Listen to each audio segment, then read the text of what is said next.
How these planes are actually programmed to fly, because Boeing, in the design of these airplanes, wanted these airplanes to be flown by the computer. And certainly a novice pilot would not be able to do that. You don't just sit down and start flying them, because you have to disengage the autopilot.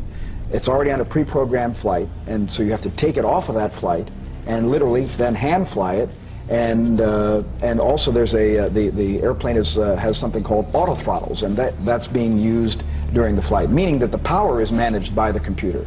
So you have to turn that off as well. So someone would have to know what buttons to push to be able to steer that airplane. And again, when you're talking about a 250,000-pound airplane being pointed at a specific target, that's not as easy as you think it is to do.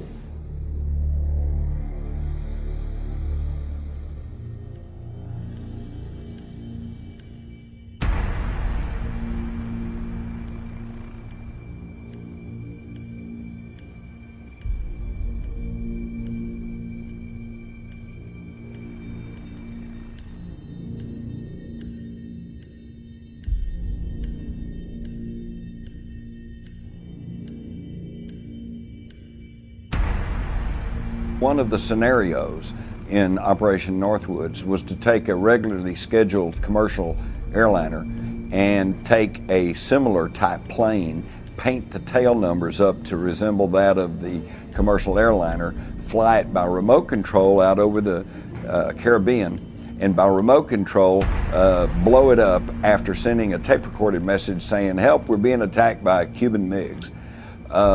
This was in 1962.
Wasn't in the commercial airliner. No, that second one wasn't no commercial. No, the second one definitely. The first one I never saw. The second one I saw was big though. Yeah, big enough. It was no Cessna. No, that way. no. It was no Cessna. But it didn't have any markings on it that I saw. No, I didn't see any. The second one, it didn't have, like no camouflage or anything, No, no emblems, no logos. Second plane was an unmarked silver fuselage. I'd say it was like a two-engine plane or something. But it didn't look like an airliner to me because it was black. This one did it on purpose.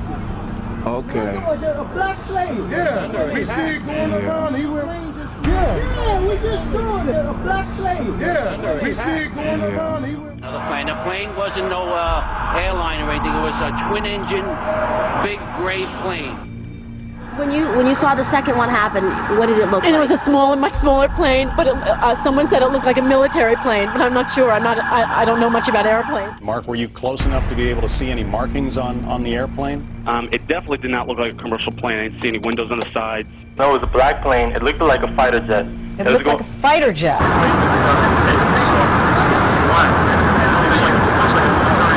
And it didn't look like a commercial jet. It was a military plane. Could be a drone aircraft. That's an aircraft that's guided electronically to its target without having a pilot. The plane circle around and actually come on to the opposite side of the building and smash into the trade center. It was great, to be honest with you. We watched the first explosion. As we're watching the buildings, I saw a black, very large airplane fly right into the second building. It came out of the south, right in front of our eyes. Just, it was so surreal, like a movie set. Second and third explosion. The only other thing that was found was the engine on Murray Street, and the engine on Murray Street has been identified as either a CFM56, CFM stands for Senecma, or the CF6, which was a 767 engine, which was developed out of the CFM 56. But whichever one it was, the CF6 or the CFM 56, it had to be General Electric. And unfortunately, or fortunately, United Airlines used strictly Pratt & Whitney. So that engine that you see flying off, and that engine they say is from 175, isn't from 175 because the guys whose job was to dump it off there dumped off the wrong engine.